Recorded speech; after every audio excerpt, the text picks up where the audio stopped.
All right, you guys, we're at our final stop, Mary Eddy's, right here at the 21C Museum and Hotel. They have an incredible art gallery. It changes often. It's free to the public. Come down here and visit anytime. You don't have to have a hotel, and you don't have to eat at the restaurant to come to the gallery. Let's go inside and see what they got. Cool. We're now here at Mary Eddy's with Michael O'Hara. We've been going at it for about 4 hours now, having a good time, bouncing around in the Film Road district area. And we got some beautiful drinks. I hear that there's some really good appetizers that's coming to us. And I just realized, for being the first time here, that you're actually connected to 21C. And you could walk through, have some drinks, eat, and go back if you wanted to. Can you shed some light on what else that you guys have and all the incredible drinks that you have here? Of course. I'm surprised to learn that you're just learning that we're 21C, because we're actually the same property. We are the food and beverage outlet for 21C Museum Hotel Oklahoma City. So Mary Eddy's is both a standalone restaurant as well as the hotel restaurant. We do room service for the full hotel as well as execute all of the banquet events for the hotel. So we have a 250-seat restaurant, but we also have 6 banquet spaces and 135 rooms to service also. So we stay pretty busy around here. Sure. So this drink is the Laid Back. Laid Back is a kind of a cucumber Collins. So we use Hendrick's gin, which is naturally infused with cucumber and rose petal. We made a simple syrup out of cucumber water. So we juice the cucumber water. We combine that with sugar and pink peppercorn to make a cucumber and pink peppercorn simple syrup. And then shake that up with a little fresh cucumber juice, lemon juice, top of the club soda, garnished with a cucumber peel. Doesn't taste like there's any booze in it at all. Yeah. Yeah, they go down pretty easy, that's for sure.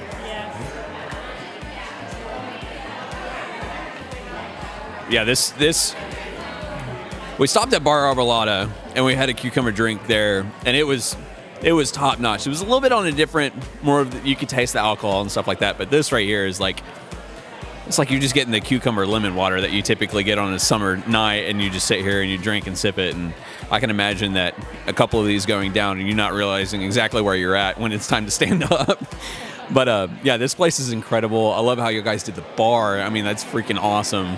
The lights, I'm interested in what the piece is over there with the track and everything. Could you tell us a little bit about that and what that is and how you guys incorporated and why you incorporated it? Of course. So we're a contemporary art museum. Our space is filled with art pieces from around the world, all very modern, all done by living artists. That particular art piece is a site-specific art piece.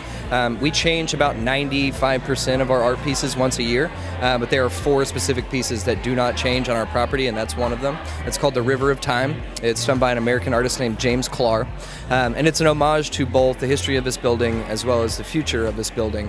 It is an assembly line. This building housed assembly lines. It was a Ford Model T manufacturing facility for many, many years. It was opened in 1916. So a lot of the interior walls and things that you see in the hotel now didn't exist. It was just one big wide open area full of assembly lines, and the cars were built up. They started on the first floor with the chassis. They would put more parts on as they went up the floors, and then they would sell them out of this space as well, which is the showroom. So that is both an assembly line but also a digital clock. If you look at the piece, there are white LED lights in the back of it that show the time. And normally it's in constant motion. Right now it's having a little bit of a technical issue, and we're servicing the track. But normally it's in constant motion. It's a kinetic art piece, so it's constantly moving, and there's constantly a sound to it as well. But you kind of have to teach people to see the digital clock. Like, I can actually see it in the reflection of that glass right now. But yeah, once you get used to looking at it, you can just glance at it and see the time right away. It's pretty awesome. I have a question. So where did the name Mary Eddy come from? Great question. So this was the Fred Jones manufacturing facility. Mary Eddy was Fred Jones' wife. It's an homage to the history of this building and the fact that also the Halls still own this building. We did not purchase it from them. They have been able to maintain their family's legacy, and we've been able to move in and create a really interesting space inside what was considered their family's Camelot. So yeah, it's Mary Eddy's restaurant. I can say from my personal view, the growth that has happened to this end of what we consider downtown, kind of the West End, has been incredible. I feel like 21C and Mary Eddy's has been a key part of that, as well as the Jones Assembly, and they're all kind of family, I guess, more or less. But I just feel like what happened here when 21C came in is something that was for sure needed in the city, and brought a lot more culture and a lot more opportunities for people to experience artists that are known in other places very well that maybe don't ever exhibit here. And so I'm really excited about the museum. I come in pretty regular, probably at least every couple of months, to make sure that if something's changed out, I get to see it, because I don't want to miss anything. There's been so much good art here. This drink, by the way, is incredible. I think this is going to be my favorite of the trip from me personally. What else? I know you guys have like some appetizers coming out and stuff that you'll talk about, but I know you have a full service menu, but is there other drinks that are kind of like special to Mary Eddy's that you guys can talk about? Of course. So we have a full-service bar. We can make any cocktail you can dream up, and all of our bartenders are constantly learning and studying and coming up with new ideas and all of those kind of things. But in addition to that, our core cocktail menu is always a cocktail that we craft, meaning that there is an ingredient that we create. So we are infusing a spirit, or we are creating a compound simple syrup, or making a shrub, or making a tincture, or making some kind of ingredient that we interact with that changes our cocktails. So every one of our cocktails is very unique in the fact that they all have some ingredient that we make here in-house with something that we find fresh. So for instance, like our Lollygagger Cocktail, which is sparkling wine with a peach and Thai basil simple syrup with a little bit of coriander. We make that here on property. It's very similar to a mimosa, but more of like a peach with, flavor with a little bit of spice from the coriander. The Peashooter is a really interesting cocktail. It's literally made with split peas. Whenever we were working on our spring pairing dinner that we did a couple months ago, our chef was using peas in almost every dish that he was cooking. So we had the idea to how are we going to incorporate peas into a cocktail. So we literally made almost like a split pea soup, cooking down split peas in water and then combining that with sugar, and you end up with like a pea soup that's not savory, it's sweet. So that cocktail is rum barbancourt, which is... We got some food coming right here. We'll stop for just a second and talk about this. Yeah, we'll probably need a couple of knives and some extra napkins with that. Thank you very much. So to switch gears very briefly, this is our executive chef's hot fried chicken sandwich. It's a take on Nashville hot chicken, but it's very different. It uses hatch green chilies and a lot of other local spices and herbs that you'll find in Oklahoma. So it's definitely hot. It's got a really great flavor. It's topped with agave lime pickles, a little bit of house-made buttermilk ranch.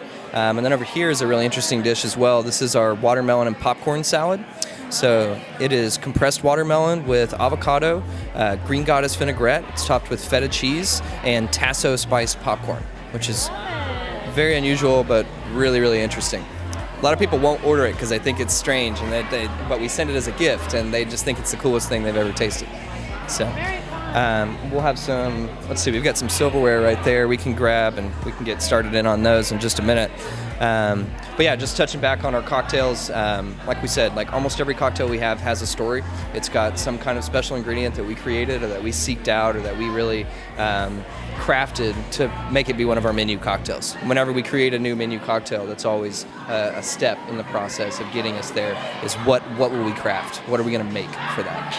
One thing that I can definitely tell about the Film Road District is that they, like, these people that are down here really take pride in what their cocktails are. Like, they actually educate themselves, play around with it, try to come up with something different and stuff like that. And it's pretty incredible. Like, I've been to most of the places down here. This is my first time here, but the fact that, like, there's so much thought that's put into the cocktails and how you're trying to change it, and it's not been consistent at every single bar either. It's all been different. They all have your own different personalities that go with it and everything and stuff like that. It's really impressive, actually. I didn't realize that there was so much science behind making a cocktail that's out here.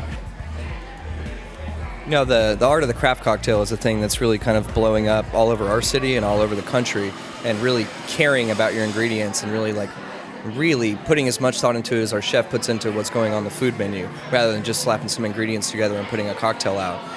It's a way for us to express ourselves creatively, and it's a lot of fun. It's we call bartending cooking with ice, whereas cooking is bartending with fire. Yeah. Thank you, Joe. Oh, wow. This is our toolbox. So we do house cured meats, cheeses. Joe, could you tell us about what's on there? Do you mind? Mm-hmm. I'm gonna give you the mic. No problem. So starting right over here, we have our pork lomo. On the other side, we have a chicken sausage with Fresno chili peppers. This piece right here is going to be our beef pancetta. And then we have a salmon dip. For our cheeses tonight, we have a manchego and a beer incarnation, which will be a sheep's cheese with mango and beer. Some other things on our board are going to be our house-made wheat bread, a stone ground mustard, and then our in-house pickles, which tonight are going to be pickled watermelon rinds and grapes, and then a fruit punch Kool-Aid and Waio chili pickle. That was fantastic, Joe. Thank you very much. That looks incredible. That just looks awesome. I think we're all ready to dig in and try some of this and talk about it. Wow, we just really destroyed everything on this table. And I have to say, the salad with the compressed watermelon and avocado and the popcorn and the cheese, that took me by surprise. That was so incredible. So good. I'm going to put it out there right now. This right here is the best hot chicken in Oklahoma City. It's not Nashville hot chicken. This is Oklahoma City hot chicken, and it's at Mary Eddy's. Come get it or try it. What did you guys think of everything, Jason? The popcorn watermelon concoction, some genius come up with this. A madman. I would worry about him maybe outside of this facility, but in here he's amazing. But yeah, that was amazing. That bread, this toast. What do you say it was called? Like it's a larded toast. I've never heard of such a thing, but I bit into it and was just immediately. You haven't tried it yet, have you? No, I haven't. You've got to. You'll know what I'm talking about. Take a bite. But yeah, everything. Just completely amazed. Yeah. Fantastic. Yeah. Yes, that's what I'm talking about. Yes. Yeah. I just thought, okay, well, here's a nice piece of toast, but no, it's completely different. Yeah. Absolutely incredible. I'm not a fan of like hot, spicy foods, but that chicken was incredible. I'm burning right now, but I feel good about it. I feel like it was worth it. So, anyways, I thought it was all incredible. Great stuff. Do you have a favorite? Sure.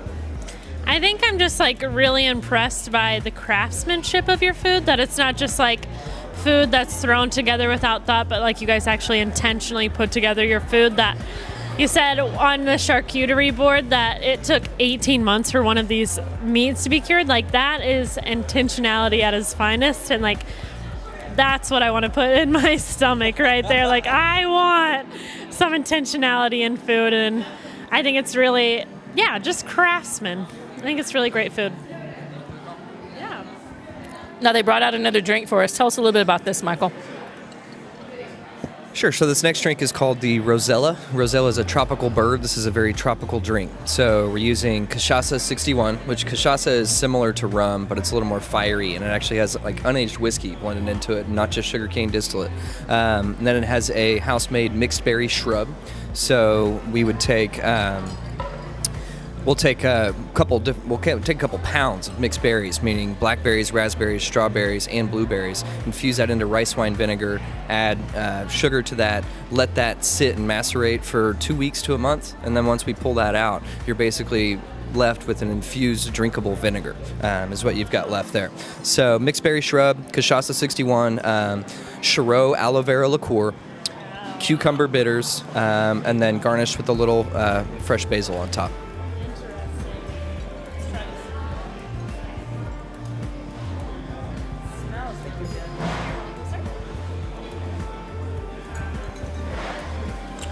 This cocktail's pretty bizarre. You kind of take a step back and go like, what is that? Like it's like wild, it's sweet, it's tart, it's a little bitter, it's a little spicy. Like it's all of those things.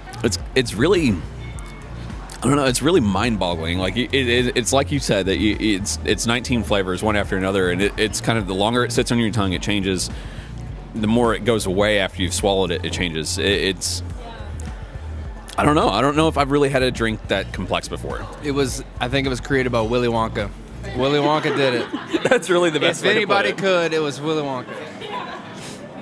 But yeah, I mean, it's got a beautiful color to it. A little nice touch of, is that a mint leaf? Basil. Okay. But yeah, it's like,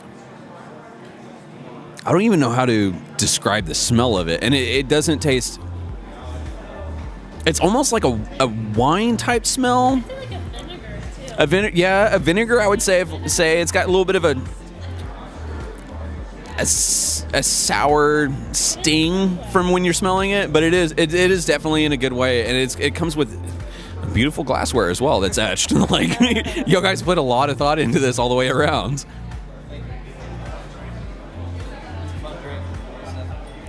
It really is. I mean, it's kind of one of those things that you just you sip just a little bit, kind of absorb it, kind of see what it makes you feel, and you can't stop. You need to go back for more and see what else you feel from it. It's a really complex drink, in my opinion. I think also too, you remember like Sex and the City, like they would go out and have the Manhattan, and it was like that beautiful pink color, and everyone wanted to go out and have the Manhattan. I feel like this is like your twist on the Oklahoma City Manhattan. And like you could go out and like have this with your friends. This is like the cool photo that you take and you post on Instagram. You're out with your girlfriends, and it's a conversation starter for sure, I'd say. Well, Michael, thank you so much for your hospitality and this incredible spread and the drinks. It's been awesome. I really appreciate Mary Eddy's, and I'm going to be back often, especially for that Oklahoma City hot chicken sandwich there. It's been a great end of our night. Thank you so much for having us. Thank you very much for coming. It was our pleasure to have you. We appreciate the interest and helping to let everybody know what we're doing over here in this new neighborhood. The West Village is not so far off. This is planned for October as far as the apartments right outside of our window. And by this time next year, we're going to be surrounded by a real neighborhood. And there'll be businesses and residences and all of those kind of things. So we can't wait for what comes next. So thank you very much for the interest.